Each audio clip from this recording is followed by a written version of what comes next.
Good morning my dear student, myself Pradeep Kumar, my YouTube channel में आपका स्वागत है। हम आपको क्लास 10 के फिजिक्स पढ़ा रहे थे, जिसमें प्रकाश का परावर्तन हो चुका था। अपवर्तन के बारे में पढ़ाए थे। अपवर्तन में अपवर्तन का नियम बता चुके थे। अब उसमें थोड़ा सा और बताना था, माध्यम भी हो गया था।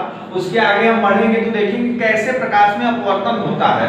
तो आपको पता है माध्यम कितने होते हैं? माध्यम दो होते हैं, एक सघन और एक विरल। और सघन माध्यम किसे कहते हैं, विरल माध्यम किसे कहते हैं, अभी बता चुके थे आपको। तो प्रकाश जब भी जाएगा या तो सघन से विरल में जाएगा या विरल से सघन में जाएगा, यही तो कंडीशन होगा। क्योंकि जो दोनों माध्यम होते हैं वो दोनों कंपेयर होते हैं। अब उन दोनों माध्यम में प्रकाश के चाल या कणों संख्या के आधार पे आप सघन और विरल को बताते हैं। तो यहाँ देखिए, अगर सपोज करिए यह हमारा दो माध्यम हो गया, यह एक और यह दो। अब एक को हम क्या मान ले, बड़ा है, बड़ा मतलब सघन हो गया, और दो विरल हो गया। तो इसको लिख लीजिए सघन और यह विरल। अगर इस प्रकार से जैसे प्रकाश जाएगा, अब देखिए यहाँ पे प्रकाश चल रहा है, जब तक एक माध्यम में है तब तक सीधी रेखा में है, ठीक। जैसे यहाँ पे जाएगा अपना विलंब खोल देगा, इसका विलंब बन गया। अब प्रकाश अगर कुछ माध्यम नहीं होता तो ऐसे आगे सीधे बढ़ जाना चाहिए, लेकिन यही नहीं होता है। अब यहीं से बेंड होता है, इसी घटना को ही तो प्रकाश का अपवर्तन कहते हैं। अब यह बेंड कैसे होगा? जब सघन से विरल में जाएगा तो प्यारे बच्चों क्या हो जाएगा? अभिलंब से दूर, ठीक। क्यों देखिए, इसको विचलित होने का दो ही घटना था। अगर यहाँ से आता तो अपने पथ से आता, या तो अपने इधर आ सकता है तो उधर जा सकता है, तभी विचलित होगा ना। तो जैसे सघन से विरल में जाएगा तो अभिलंब से दूर हो जाएगा। जस्ट इसका उल्टा होगा जब प्रकाश, अब यही दो माध्यम हो गया, यह क्या हो जाएगा? विरल और यह सघन। अब देखिए यहाँ पे जैसे प्रकाश जा रहा है, यहाँ पे उसका विलंब हो जाएगा, इसको ऐसे जाना चाहिए। अब यहाँ विरल से सघन में है, जैसे विरल से सघन में जाएगा अपने अभिलंब की ओर झुक जाएगा। ऐसा इसलिए होता है कि प्रकाश हमेशा हमेशा न्यूनतम दूरी तय करने का प्रयास करता है, इसलिए अपने पथ से जैसे माध्यम चेंज होता है, विचलन होता है, उस विचलन में जिधर से उसको न्यूनतम पड़ता है उसकी तरफ भग जाता है। इसलिए जैसे सघन से विरल में जाएगा अभिलंब से दूर हट जाता है, और विरल से सघन में आता है तो अभिलंब की ओर आ जाता है, ठीक है। अब इसी के आधार पे यह देखते हैं, अपवर्तनांक के बारे में जान लीजिए, ठीक। जैसे देखिए आगे बढ़ते हैं, अपवर्तनांक और प्रकाश की चाल। अब इसके बारे में बात करेंगे तो अगर अपवर्तनांक को, अपवर्तनांक किसी भी माध्यम आपको पता है दो होता है, सघन और विरल। अगर अपवर्तनांक को बात किया जाए तो किसी बुक में n से डिनोट किया जाता है, किसी बुक में w से डिनोट किया जाता है, ठीक। तो n क्या होगा? n होता है, n मींस अपवर्तनांक, अपवर्तनांक c/v, मतलब यह प्रकाश की चाल के ऊपर डिपेंड करता है। और यह जो c और v है, यह है क्या, ठीक। c मींस निर्वात में प्रकाश का चाल, v और माध्यम में प्रकाश का चाल, मतलब जिस भी पदार्थ का अपवर्तनांक पूछ रहा है उसमें प्रकाश की चाल और निर्वात में प्रकाश की चाल के अनुपात को ही अपवर्तनांक कहते हैं। तो अगर इस तरह से देखा जाए तो अपवर्तनांक और प्रकाश की चाल का बात किया जाए, अगर दो माध्यम हैं तो पहले माध्यम के सापेक्ष दूसरे माध्यम में, जैसे अगर यह देखिए, अब यह हमारा दो माध्यम हो जाए, यह एक माध्यम है और यह दूसरा माध्यम है। अगर इसका अपवर्तनांक हम बात करें, अगर यह एयर है और यह ग्लास है, अगर इसको हम सापेक्ष टर्म में लिखेंगे, इस टॉपिक को काफी ध्यान से देखिएगा, सापेक्ष निरपेक्ष, क्योंकि इसी पे क्वेश्चन आएगा इसमें अपवर्तन में, ठीक। तो इसे हम लिखेंगे तो कैसे होगा, देखिए अगर यहाँ जो प्रकाश पहले हवा में है, फिर यहाँ पे जाएगा, टकराएगा। अब टकराने के बाद हमें देखेंगे सघन है कि विरल, तो हवा और कांच में हवा पतला होता है, कांच मोटा, यानी कणों संख्या का अंतर होगा, प्रकाश की चाल में भी अंतर होगा, तो हवा विरल होगा, कांच सघन होगा। तो आपको पता है जैसे विरल से सघन में जाता है क्या होता है? अभिलंब की ओर झुक जाता है। तो प्रकाश ऐसे सीधे न चलकर क्या होगा? अभिलंब की ओर झुक गया, ठीक। तो अगर इस टर्म को हम लिखें तो कैसे लिखेंगे? अब इसे क्या लिखेंगे? पहला क्या है? ए मतलब एयर मींस हवा, हवा के सापेक्ष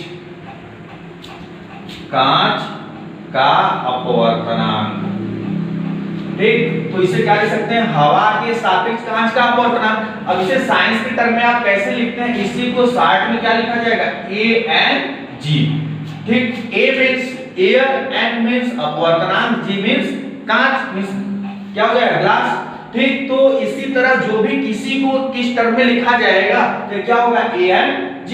अगर यहाँ पे हम इसको ऐसे लिख रहे हैं ANG, अब इस पे हम क्वेश्चन को कैसे सॉल्व करते हैं, अगर इसे हम वेट के टर्म में लिखेंगे तो ए एन जी आपको पता है हवा के सापेक्ष कांच का अपवर्तनांक। अब वेट का बात करेंगे तो यहाँ पे ए है, मींस हवा में जो पहला माध्यम होगा हवा में प्रकाश की चाल।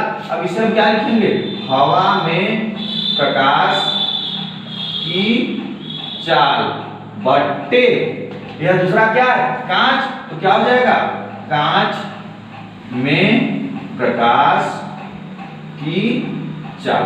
अब अगर इसी को हम लिख दें, अगर यहाँ पे क्या लिखते भी ए अपान भी जी, तो हमारा ये हो जाएगा, देखिए हवा को ए से, तो अगर डायरेक्ट हम इसे लिखे ए एन जी बट बराबर क्या होगा भी ए अपान भी जी। अब यह हो गया हमारा फार्मूला। अब इसी बेस पे देखिए इसको लाया है, यन मींस क्या है अपवर्तनांक। अब यहाँ पे देखिए एन, ए मींस हवा, हवा, अब यहाँ पे हवा को हम क्या मान लेंगे निर्वात, अगर इसे निर्वात मान लेंगे तो निर्वात और हवा का अपवर्तनांक, अब देखिए निर्वात का अपवर्तनांक 1 होता है, हवा का अपवर्तनांक कितना होता है 1.003 होता है, लगभग इसके बराबर है, इसलिए हम इसको 1 मान लिए। तो यहाँ पे क्या बचा, केवल जी बचा। अब यहाँ पे हवा में, हवा को जब हम निर्वात माने तो प्रकाश का चाल भी निर्वात वाला रखेंगे, तो प्रकाश का चाल निर्वात में क्या होता है उसी को हम सी लिखते हैं, तो ए मींस सी हो जाएगा, और भी क्या है वह माध्यम है, ठीक है, यही बचा क्या बी जी कांच। तो यही बन गया n is equal to C by V, means जो अपवर्तनांक होता है अपवर्तनांक इज इक्वल टू क्या होगा सी अपान वी, मींस निर्वात में प्रकाश की चाल बटे माध्यम में प्रकाश की चाल। अगर दोनों माध्यम हो जाएगा तो वहां पे दोनों का अनुपात हो जाएगा, यानी पहले माध्यम में प्रकाश की चाल तथा दूसरे माध्यम में प्रकाश की चाल के अनुपात को उसका सापेक्षिक अपवर्तनांक कहते हैं। तो यह हो जाएगा, इसी फार्मूले पे हमें क्वेश्चन मिलेगा, जैसे बोल दे कि जल में प्रकाश की चाल लिखना है तो जल का अपवर्तनांक बताइए। अगर इस टाइप से क्वेश्चन मिले तो क्वेश्चन कर हम देख लेते हैं। आइए क्वेश्चन को बोले क्वेश्चन कर देखते हैं। जैसे हम क्वेश्चन एग्जांपल तौर पे ले लिए, कांच में प्रकाश की चाल 2×10⁸ मीटर पर सेकंड है, तो कांच का अपवर्तनांक ज्ञात करो। मींस कांच का अपवर्तनांक आपसे पूछ लिया, अब इसमें हमें क्या क्या ज्ञात है। अब देखिए केवल एक ही चीज ज्ञात है, क्या कांच में प्रकाश का चाल मींस Vg।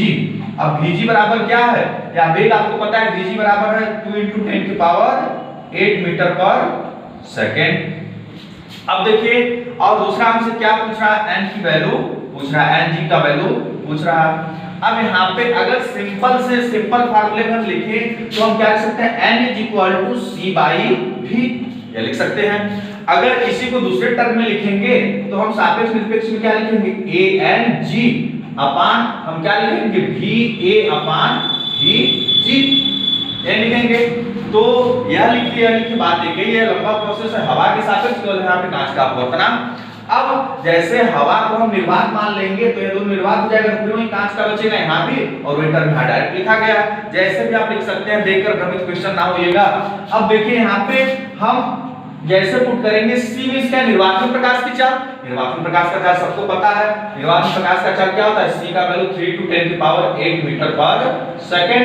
जैसे हम यहाँ पुट करेंगे तो क्या हो जाएगा 3 × 10⁸ मीटर पर सेकंड अपान भी, वी मींस क्या उस माध्यम में प्रकाश का चाल, यहाँ पे माध्यम क्या है कांच, तो कांच में प्रकाश का चाल हमें दिया है 2×10⁸ मीटर पर सेकंड। देखिए कैसे बीमा कैंसिल आउट, सॉरी मात्रक से मात्रक कैंसिल आउट, इससे कैंसिल आउट हो जाएगा, और क्या होगा 1.5, तो n इज इक्वल टू क्या होगा 1.5, मींस जो कांच का अपवर्तनांक होगा यही हमारा क्या है Ng, कांच का अपवर्तनांक जो आएगा 1.5, ठीक है, हमारे कांच का अपवर्तनांक हो गया। ठीक, आइए आप में एक कंफ्यूजन बार बार होगा, जैसे यहाँ पे अभी हम बताएं क्या, आप लिखेंगे हवा के सापेक्ष कांच का अपवर्तनांक। जैसे इसे आप लिखेंगे तो इसको आप कैसे डिनोट करते हैं, ए एन जी से, ए मींस हवा, जी मींस कांच। अगर इसको हम फिगर से बात करें तो देखिए हमेशा इस फिगर में आप क्या करेंगे, अब जिसमें से प्रकाश चलेगा वो पहले आएगा। अगर प्रकाश ऐसे चल रहा है और यहाँ पे जाकर दोबारा ऐसे अपवर्तन हो गया तो हमारा जी है, तो इसको हम क्या लिखेंगे ए एन जी। अब सपोज करिए अगर हमारा प्रकाश ऐसे चले और यहाँ पे जी है और यहाँ पे डब्ल्यू है, ठीक, तो अब हम इसमें याद रखिए जहां से चलता है पहले आता है और जहां बाद में जाता है वो उसके सापेक्ष हो जाता है। तो हम इसको क्या लिख सकते हैं, अब यहाँ पे लिखेंगे कांच अगर इसके लिए हम लिखें तो कांच के सापेक्ष क्या जल का अपवर्तनांक। ठीक, तो अगर इसको हम इस टर्म में लिखेंगे तो क्या हो जाएगा GNW। अब देखिए अगर इसको हम उस फार्मूले के रूप में लिखें, अगर वेग के टर्म में लिखें तो यहाँ पे हम वेग क्या लिखेंगे, हवा में प्रकाश का चाल। ठीक, हवा में प्रकाश की चाल बट्टे जल में प्रकाश की चाल। अगर इसका बात करें तो यहाँ पे क्या होगा, सॉरी यहाँ पे क्या है, जल में कांच। अब यहाँ पे क्या है, इसमें देखिए कांच और जल है, तो पहला क्या आएगा, कांच में प्रकाश की चाल बट्टे नीचे क्या है जल, तो क्या होगा जल में प्रकाश की चाल। ठीक है मेरे बच्चों, यह तो वेग के टर्म में होगा। जो कंफ्यूजन वाली बात है यह होगा अगर हम यहाँ पे लिख दिए ANG, अगर इसको हम अपवर्तनांक के टर्म में ही तोड़े तो हम इसे क्या लिखेंगे, इसे हम लिखेंगे NG अपान NA। अब देखिए यहाँ पे आगे कुछ नहीं है ना, तो इसको हम क्या लिख सकते हैं CC। अब इसी को अगर हम हिंदी में लिखेंगे तो इधर का तो समझ में आया, इधर क्या होगा हवा के सापेक्ष कांच का अपवर्तनांक, अब बराबर इधर क्या होगा, इधर होगा जल का अपवर्तनांक बट्टे, सॉरी कांच का अपवर्तनांक बट्टे हवा का अपवर्तनांक। ठीक है, अब इसी तरह अगर हम इसे लिखें GNW, अब GNW बराबर क्या होगा, अब इसे GNW को देखिए, अब यहाँ पे जो लास्ट में वो पहले ऊपर चला जाता है तो हम इसे क्या लिखेंगे NW अपान NG। ठीक है, NW अपान NG। NW मतलब क्या होगा, जल है, जल का अपवर्तनांक बट्टे कांच है, कांच का अपवर्तनांक। अगर इसे सापेक्ष टर्म कहेंगे तो यहाँ पे निर्वात के सापेक्ष जल का अपवर्तनांक बट्टे निर्वात के सापेक्ष कांच का। अगर इसे हम लिख देते हैं, इसको तो आप पढ़ लेंगे, इसे क्या कहेंगे कांच के सापेक्ष जल का अपवर्तनांक। अगर टोटल हम हिंदी में लिखें यहाँ क्या कहेंगे, कांच के सापेक्ष जल का अपवर्तनांक। अब यहाँ पे हम क्या लिखेंगे, निर्वात के सापेक्ष जल का अपवर्तनांक बट्टे यहां पे क्या होगा निर्वात के सापेक्ष कांच का अपवर्तनांक। देखिए यही कंफ्यूजन बार बार होता है, क्यों, क्योंकि यहाँ पे अभी इसके पहले लिखे हैं वेग के टर्म में, तो यहाँ पे हवा पहले है तो हवा ऊपर आया है, कांच बाद में तो कांच नीचे आया। और यहाँ पे देखिए अब यहाँ पे ANG, अब ANG में यहाँ पे कांच पहले है, यहाँ पे कांच नीचे चला गया, जल बाद में है तो जल ऊपर चला गया, मींस दोनों एक दूसरे के इनवर्स हैं। इसको ध्यान दीजिएगा तभी क्वेश्चन सॉल्व होगा। आइए इसके पहले वाले में आपको क्वेश्चन करके दिखाए थे, इस पे भी हमने क्वेश्चन आपको करके दिखा देते, आपका डाउट क्लियर हो जाएगा। आइए क्वेश्चन को देखते हैं, आपका कंफ्यूजन दूर हो जाएगा। क्वेश्चन क्या है, वायु के सापेक्ष जल एवं कांच के अपवर्तनांक क्रमशः 4/3 तथा 3/2 है, ज्ञात कीजिए। अब हमें ज्ञात करना है, पहले हम देख लेते हैं ज्ञात है क्या, हमें ज्ञात है।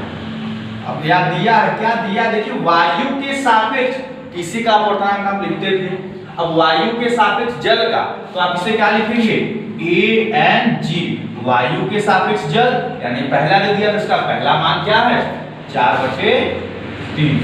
फिर वहीं वायु के सापेक्ष, अब जल ना होकर क्या होगा कांच, क्योंकि यहाँ पे एवं दिया है, एक बार इसके लिए एक बार इसके लिए, तो हम इसे क्या लिखेंगे AN, सॉरी पहला जल है तो इसे हम W से डिनोट करेंगे, और दूसरा क्या है कांच, तो इसे हम G से। अब यहाँ पे इसका वैल्यू क्या है 3/2। ठीक, अब आपसे यहाँ क्या पूछ रहा है, जो हमारा पहला क्वेश्चन है कांच के सापेक्ष जल का अपवर्तनांक। अब कांच के सापेक्ष यानी जो पहला हम हल करेंगे, अब इसके लिए कांच यानी कांच को G से के सापेक्ष जल यानी NW। अब हमसे पूछ रहा है अगर हम इसको तोड़कर लिखे अपवर्तनांक के टर्म में तो अभी बोले तो जो लास्ट में आता है वो ऊपर चला जाता है, जो पहले आता है वो नीचे, और जार के टर्म में जो पहले आता है वो ऊपर जाता है, जो बाद में आता है वो नीचे रहता है। तो यहाँ पे हम क्या लिखेंगे, इसे हम इसे लिख सकते हैं, अगर निर्वात से तुलना करें a and w upon a and g। अब ये दोनों मान हमें पता है। देखिए a and w का मान 4/3, तो हम यहाँ पे जैसे रखेंगे 4/3 और n g w का मान 3/2। अब ये 3/2, अगर अब इसे सॉल्व करेंगे, इसका मल्टीप्लाई इसमें होगा, इसका मल्टीप्लाई इसमें होगा, यानी क्या होगा 4 × 2 बटे 3 × 3 यानी 8/9 यह हो जाएगा। अगर दूसरे क्वेश्चन का बात करें, अब दूसरा क्वेश्चन जो हमारा होगा, अब ये दूसरा क्वेश्चन क्या है, जल के सापेक्ष कांच का अपवर्तनांक। ठीक, मींस जल के सापेक्ष, यहाँ कांच के सापेक्ष, अब यहाँ जल आ गया तो पहले होगा ना, जल को W से W and G, अगर इससे हम उस टर्म में लिखेंगे एयर के टर्म में, क्योंकि हवा को ही निर्वात मानते हैं, क्योंकि दोनों का वैल्यू लगभग बराबर होता है। ठीक, तो यहाँ पे क्या हो जाएगा A and G upon A and W। अब A and G का मान हमारा क्या है, A and G का मान 3/2 और A and W का मान क्या है 4/3। अब इसका मल्टीप्लाई इसमें होगा और इसका मल्टीप्लाई इसमें होगा, तो हमारा क्या आएगा 3 × 3 बट्टे 2 × 4, तो 9/8 यह हो गया W and G। ठीक, और यह हो गया G and W बराबर 8/9। ठीक है प्यारे बच्चों, इस तरह से आप अपवर्तनांक का क्वेश्चन करें और इस पे काफी फोकस करिएगा, हम भी इस पे काफी फोकस किए। सापेक्ष निरपेक्ष में आपको बार-बार मिस्टेक होगा और प्रकाश के जाल में। आज के लिए इतना ही, धन्यवाद।